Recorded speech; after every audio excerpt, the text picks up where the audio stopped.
It is the most famous garden in the history of human civilization, a paradise of perfect abundance, a place of absolute innocence. Its imagery shaped art, literature, and theology for 3,000 years, and according to Genesis, it was a real place, not a metaphor, not allegory. Genesis describes Eden as a geographical location with a specific address. It names for rivers. It places Eden at the head of a system that waters the whole earth. It does not describe a spiritual state. It gives directions. 4 rivers flowing from the garden. 2 of them are rivers anyone can find on a modern map today. The Tigris, the Euphrates, the 2 defining waterways of ancient Mesopotamia, the very cradle of human civilization. The Tigris and Euphrates, these are not symbols. They are geographical facts. Both rivers originate in the highlands of eastern Turkey. Both flow south through what is now Iraq. The text of Genesis names real rivers in a real landscape. That matters. That geographical specificity has driven researchers for centuries. If Eden was real, the clues should point to it. Dozens of serious scholars have followed those clues and arrived at dramatically, sometimes startlingly, different conclusions. The mainstream scholarly position: Eden is a mythological adaptation of Mesopotamian paradise traditions. The Sumerians had their own paradise, their own perfect primeval land. The biblical Eden is closely related. The conventional conclusion is mythology, not geography. The Sumerians called it Dilmun, a land of pure water and perfect abundance. No sickness, no death, no suffering. The parallels to Genesis are unmistakable. This shared paradise mythology across the ancient Near East is well documented. The question is what it was documenting. But writers creating pure mythology do not give their paradise a drainage map. They do not name rivers that geologists can verify. The precision of the Genesis text keeps pulling the question back from theology toward geography. Where the rivers are born: Tigris and Euphrates both originate in the highlands of eastern Turkey, the Armenian Plateau. This geographical fact is the starting point for one of the most carefully argued Eden proposals ever made. Take the text seriously as geography. David Rohl's theorist scholar David Rohl spent years matching the Genesis clues to real landscape. His conclusion: Eden was in a valley in northwestern Iran, near the ancient city of Tabriz, where the geography matches the Genesis description with remarkable, specific precision. The Ajiche Valley near Tabriz, mountains on every side, rivers flowing through fertile ground. And river systems in the region whose ancient names correspond closely to the 2 unidentified rivers of Eden, the Persian and the Gao, and the 2 missing rivers *2 of Edens. 4 rivers are known, 2. The Persian and the Gihon have never been located. Rohl proposes the ancient place names around Tabriz match these 2 missing rivers. The linguistic argument is careful. The research is serious. Rohl's proposal has not achieved mainstream acceptance, but it generated genuine scholarly debate, not dismissal. That distinction matters. When serious researchers argue seriously with a theory, the theory deserves to be taken seriously.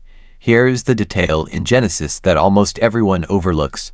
The text does not say Eden was destroyed. It says humans were expelled, closed off. Eden as a physical place became inaccessible, not gone, unreachable. What if it was drowned? What if Eden is not a highland valley waiting to be found? What if it is a drowned landscape, submerged beneath water, that rose over it at the end of the last ice age? Not lost, hidden under the sea. Researcher Joris Zarins of Missouri State University proposed in the 1980s. The Garden of Eden was located at the head of the Persian Gulf. In the region now covered by the northern waters of the Gulf itself, a drowned valley. The Persian Gulf hypothesis: during the last ice age, the Persian Gulf did not exist. Sea levels were far lower. In its place, a fertile river valley, the Tigris and Euphrates, and 2 other rivers flowing southward through it, protected on all sides by higher ground. A paradise by every measure, warmer and wetter than the surrounding region, watered by 4 rivers, sheltered by rising ground on every side. In the terms available to ancient human memory, in every possible sense of the word, a paradise. The garden before it had a Namath people who lived in that valley would have experienced it exactly as Genesis describes: a garden, a gift, a world of abundance. Not yet mythology, not yet scripture, just home, the only home they had ever known. The sea rise. Then the ice age ended. Sea levels rose, globally, relentlessly, by more than 100 meters over thousands of years. The valley flooded, gradually, then completely, becoming the Persian Gulf. The paradise disappeared beneath the sea.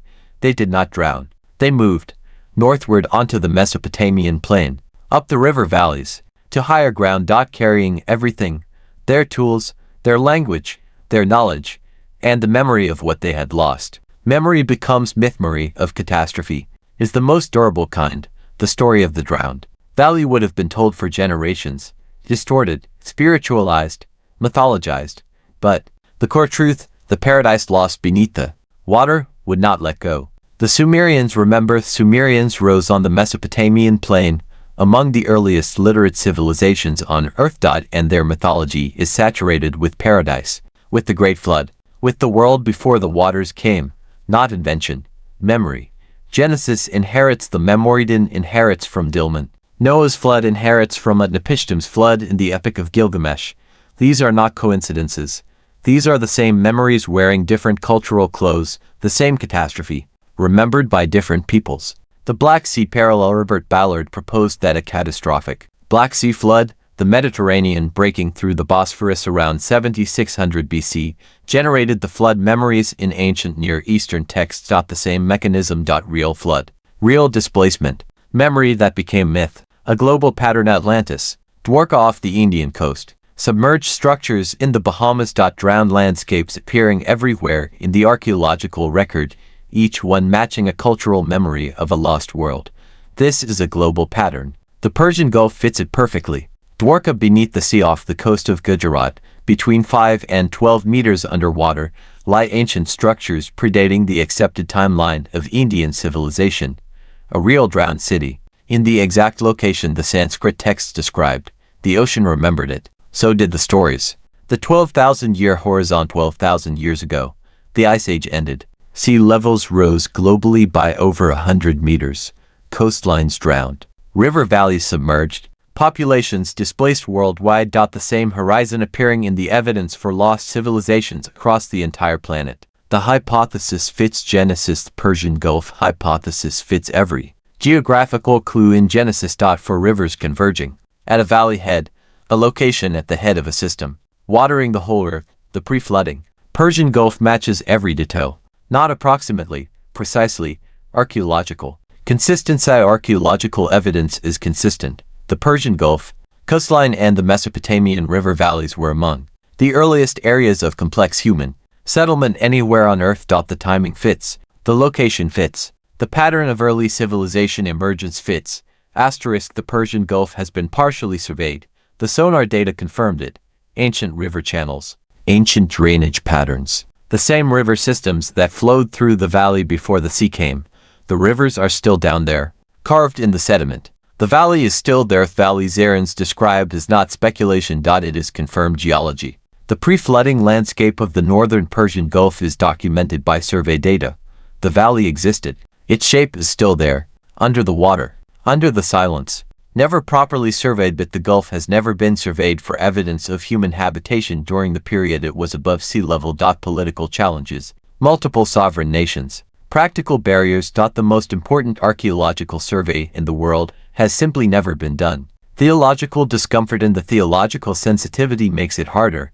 The idea that Eden might be a real place, a drowned real place, confirmable by sonar data, makes institutions deeply uncomfortable, because real places can be found, and finding them changes things. What scholarship resists taking the Persian Gulf hypothesis seriously requires one thing mainstream biblical scholarship resists: treating the geographical specificity of Genesis as a real memory of a real place, not metaphor, not symbol, geography, an address, a location. Scene 36, the memory under the theology. But that is exactly what it appears to be. A real memory, distorted by 10,000 years of transmission, spiritualized by the cultures that carried it, formalized into scripture, but underneath all of that, a specific place, a real address. Connecting the horizon. The Persian Gulf hypothesis connects the Eden narrative to the same 12,000-year horizon appearing everywhere in evidence for lost ancient civilizations, the Ice Age ending, the sea rising, populations displaced, the global generation of paradise mythology. Under the northern Gulf, somewhere under the warm shallow waters of the northern Persian Gulf, the remnants of the oldest human homeland in human memory. Not Eden as theology describes it, but a real fertile valley, a real ancient home, drowned 10,000 years ago. The rivers still run in their ancient channels beneath the Gulf. The Tigris, the Euphrates, and two others whose names may be preserved in Genesis as the Pishon and Gihon, still there, in the dark, in the sediment, in the silence. 10,000 years of forgetting, 10,000 years of forgetting. That is what lies between us and the valley beneath the Gulf. Not destruction, submersion. The place is still there. The sea came, the memory stayed, and neither has ever left. Real weather, or not, it was Eden. Whether that valley was Eden in the precise biblical sense, or simply the ancestral homeland, whose memory became Eden in the telling. It is a real place, confirmed by sonar. It existed. It was inhabited. It was lost. Not speculation. Geological is not speculation dressed as archaeology. The drowned landscape of the pre-flooding Persian Gulf is confirmed geological reality. The valley existed. People lived there during the Ice Age. The sea rose and covered it. The rest is the story that survived. Finding it would deepen faith. Finding it would not threaten the religious traditions built around Eden. It would deepen them. A paradise that was real. A home genuinely lost. A flood that actually happened. A memory that survived 10,000 years. More true, not less. Complicated truth in ways that people who prefer comfortable mythology may not be ready for, because the complicated truth is, Eden may have been real. The flood may have been real. The expulsion may have been real. A people driven from their valley by a rising sea. That is not less sacred. That is more. The oldest stories survive because they are true. The oldest stories in the world are not less true for being old. They are more true because they survived. Because generation after generation found them worth remembering and passing on. The story of Eden survived 10,000 years. That is not nothing. That is everything. A global human memory. Every coastal civilization on Earth carries a flood story. A lost paradise. A world better before the waters came. These are not separate inventions. They are the same event, the end of the Ice Age, remembered by every people it displaced. The survey that was never done of the Persian Gulf. Eden hypothesis has never received the funded investigation it deserves. The survey of the submerged landscape for evidence of human habitation, never conducted. The political barriers are real. The theological discomfort is real. Neither is a scientific reason to leave the question unanswered. Under the silence somewhere under the warm shallow waters of the northern Persian Gulf. Under the silence, under the weight of everything, the world built after the valley was lost. The ancient river channels still hold their shape. The valley is still there, waiting. The address in the text is in the text. For rivers, a valley at their head, a world closed off, not destroyed. The oldest book in Western civilization has been pointing to the Persian Gulf the whole time. We just were not ready to follow the directions for more ancient mysteries and hidden histories, stories that survive because they are true and theses that matter most. Subscribe and keep exploring, because the oldest stories are not less true for being old. They are more true because they survived. Until next time, stay curious.